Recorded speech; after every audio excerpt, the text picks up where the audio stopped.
Let me see. Alas, poor Yorick. I knew him well.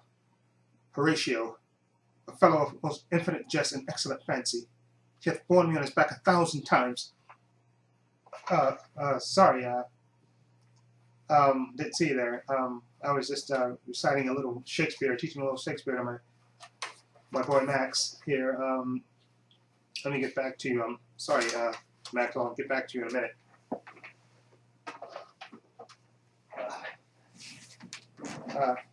Let me show, since it's Saturday, and since you're here, let me show you a little, do a little review, since I have a tradition, Saturday night, review 2 movies for you. Okay, I have a DVD and a Blu-ray. First, the DVD. It's called Megan is Missing. First of all, a little backstory. I believe, I forgot who the YouTuber was, who somebody sent me an email a long time ago asking me to review Megan is Missing. Now, I had heard about it before, and there was Swap Meet and Searcher Nick, fellow YouTuber, had got this movie and watched it, and I think I believe, I'm trying to think of what his review was, that he wasn't going to watch it again, that he thought it was an intense movie or something. Okay, so I watched this this afternoon, and this is basically Megan is Missing about 2 friends, Megan and Amy. Okay, they're best friends, 14 and 13-year-olds. Okay, and it's kind of filmed in a it's a low budget movie, of course, and it's filmed in sort of a kind of low budget style, and they kind of explain it. It's being filmed that they got footage, of course, from web cameras and cell phone video, and people recording with cameras and stuff. Okay, that's how they put the footage together into a coherent story. And basically, you follow these 2 girls, Megan and Amy, who are best friends. And Megan is the more popular one, and she's more, she's not a slut, but she's more sexually experienced than her friend Amy, who's a virgin, and of course she's shy and everything, and she doesn't drink and stuff. But they're best friends anyway, and most of Megan's friends don't like Amy because they think she's not cool or not boring and stuff. But Megan will not hear of it. Megan, and Amy are tight like this, and they always include each other in everything they do. And basically, this is the story of and this is going to be spoilers in this, okay, in case anybody wants to turn away. Okay, basically, it's the story of Megan is Missing, like the title says. Okay, basically the story of her disappearing, and like I said, Megan is, like I said, she's more sexually experienced, and she also has a kind of a sad backstory. She lives with her father. Excuse me. She lives with her mother. Okay, I believe her father divorced her, and her stepfather was abusing her and is in jail. Okay, and like I said, Megan is more sexually experienced and stuff, and she kind of puts on a front to hide the real pain that she's feeling and stuff.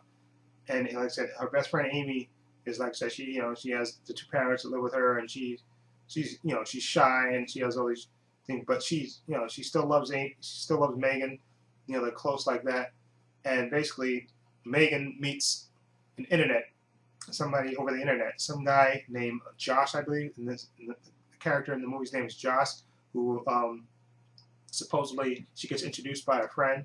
Supposedly his webcam is broke, so you can't see him, but you can still talk to him. I think he just he can see you, but they can't see him. And she starts talking with him, and he kind of flattens her, and you can tell from the dialogue that he flatters her and he tells her all the things that she wants to hear, and they want to meet and stuff. And he acts shy at first, and then of course they arrange to meet, and of course Megan disappears. Okay, and once he disappears, that's where like I said, the story of Megan is Missing. Of course, her best friend Amy is concerned, of course, and then Amy disappears after a while, and basically this guy named Josh is basically an internet predator. And to say this movie is intense, it is intense, especially the last 20 minutes of this movie.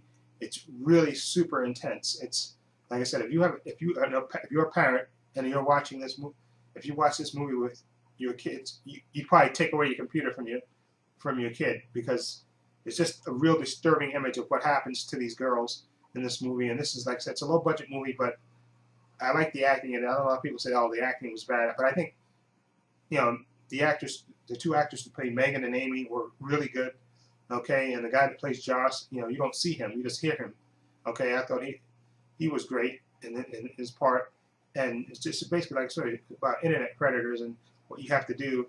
Like I said, you know, this movie is low budget and everything, but it's super intense. But this is not the type of movie that you want to see repeatedly, because it's, like I said, it's disturbing. Especially those last 20 minutes of this movie is really, really disturbing. Okay, and super intense.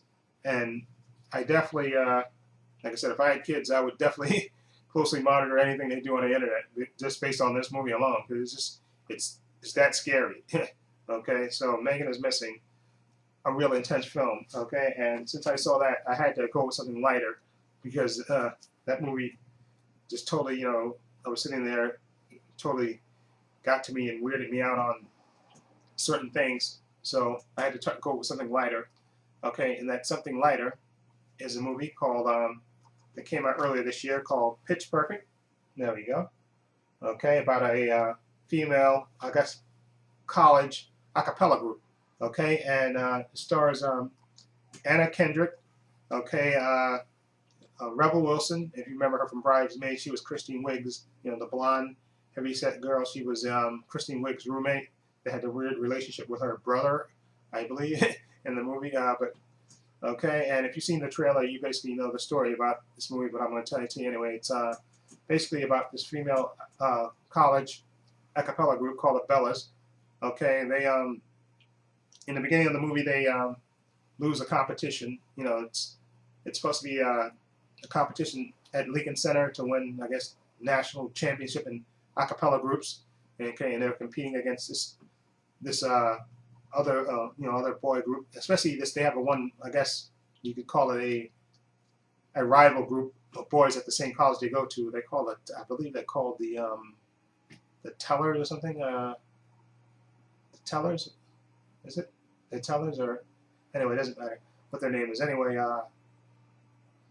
they're and they, of course, the Bellas lose because one of the girls throws up and completely ruins their chances of winning, of course. So they vow that, you know, there's a bunch of seniors in that first group that sings in the beginning of the movie, and they leave, and there's two girls that stay, of course, and they gotta basically replace the 8 girls that graduated. Okay, and the leader of that group is Aubrey, played by Anna Camp, and she's the blonde chick right there, and she's the leader. And then of course her best friend Chloe, played by Brittany Snow, which is right there. Okay, from American Dreams, for anybody that knows. Okay, that show. And so they have to recruit, you know, 8 new singers for the new Bella group. Okay, and of course Anna Kendrick, she plays the new college freshman who's, you know, she's sort of a rebel, and she doesn't, she's a DJ. She wants to produce music and stuff, and her father's a teacher at the college, but she really wants to play music. That's her thing. She wants to play music and produce music, and that's what she wants to do. So she initially, sees the Bellas, and she has no interest in doing it really, of course. But then she gets kind of tricked into joining the group. Okay, she gets confronted in the shower, which you see in the trailer, and she kind of reluctantly joins the group. And then of course you have, like I said, you have Rebel Wilson, who plays Fat Amy, who joins the group, and then you have a bunch of other characters that join the group. And it's a really funny movie. The singing, the a cappella songs and dancing in this are outstanding. They're just totally rocking to me. I love they have a couple of instances where they show them doing, like I said, at the beginning of the movie, they have a riff off where they you have these various groups around campus, riffing on each other, and then of course they have the next competition. And this movie's predictable. I mean, like, what's going to happen pretty much, but it's still enjoyable. Okay, and Anna Kendrick, like I said, she plays Becca. Okay, and she meets another guy that actually joins the male version, which I believe that group is called the Tellers. His name is Jesse, played by Skylar Austin, and him and Becca, they have this kind of a snarky relationship, of course, but it works for them. And of course, like I said, it's predictable about what's going to happen. You know what's going to happen. Like, say, group of underdogs, of course. Nobody gives them a chance to win, of course, and they pull it together. Of course, the rebel who kind of blows it and quits at first and comes back enjoying it. But it's a really enjoyable movie. The jokes are great, and the singing, like I said, the singing and a cappella versions and the remixes and the dancing are actually outstanding.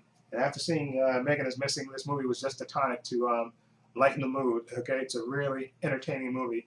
Okay, like I said, Rebel Wilson was outstanding as Fat Amy. She was hilarious. Okay, Anna Kendrick, her and Skylar Austin had nice chemistry as Becca and Jesse, you know, the two, you know, they had a nice snarky relationship, of course. And like I said, the singing, a cappella, the dancing was outstanding in this movie.